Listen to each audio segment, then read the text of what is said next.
જમવા મામલે બબાલ થતા ટ્રક ચાલક હોટેલ પર જ ફરી વળ્યો, અનેક ગાડીઓ કચડી નાખી। પુણેમાં શુક્રવારની રાત્રે એક ચોંકાવનારી ઘટના સામે આવી છે, જેમાં એક ટ્રક ડ્રાઈવરને જમવાનું ન મળતા ટ્રક હોટલમાં ઘુસાડી દીધી હતી, જેના કારણે હોટલને ઘણું નુકસાન થયું હતું, તેમજ પાર્કિંગમાં પાર્ક વાહનોને પણ ઘણું નુકસાન થયું છે। હોટલમાં ટ્રક ઘુસાડી દેવાનો વિડીયો હાલ સોશિયલ મીડિયામાં ખૂબ જ વાયરલ છે, જેમાં જોઈ શકાય છે કે ડ્રાઈવર વારંવાર હોટલના ગેટ સાથે ટ્રક અથડાવે છે। આ દરમિયાન તેણે ત્યાં પાર્ક કરેલી કારને પણ ટક્કર મારી હતી। મામલાની માહિતી મળતા જ પોલીસ ત્યાં પહોંચી અને તેની ધરપકડ કરી। વિડીયોમાં ટ્રક ચાલક નશાની હાલતમાં જોવા મળી રહ્યો છે। મળતી માહિતી મુજબ ટ્રક ચાલક સોલાપુરથી પુણે જઈ રહ્યો હતો, તે દરમિયાન તે જમવા માટે ગોકુલ હોટલમાં રોકાયો હતો।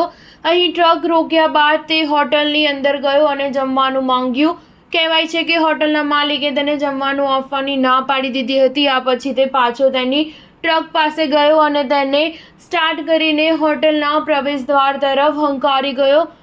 ત્યાં તેણે બિલ્ડિંગને નુકસાન પહોંચાડવાનું શરૂ કર્યું। ટ્રક ડ્રાઈવરને આવું કરતા જોઈને આસપાસના લોકો તેની તરફ દોડી આવ્યા હતા। લોકો બહારથી બૂમો પાડીને તેને રોકવાનો પ્રયાસ કર્યો હતો, પરંતુ તે રોક્યો નહીં। તે પ્રવેશદ્વારનો અમુક ભાગ ટ્રક સાથે સતત અથડાવીને તોડી નાખે છે। સ્ટાર ન્યૂઝ 7 હંમેશા સચ્ચાઈની સાથે।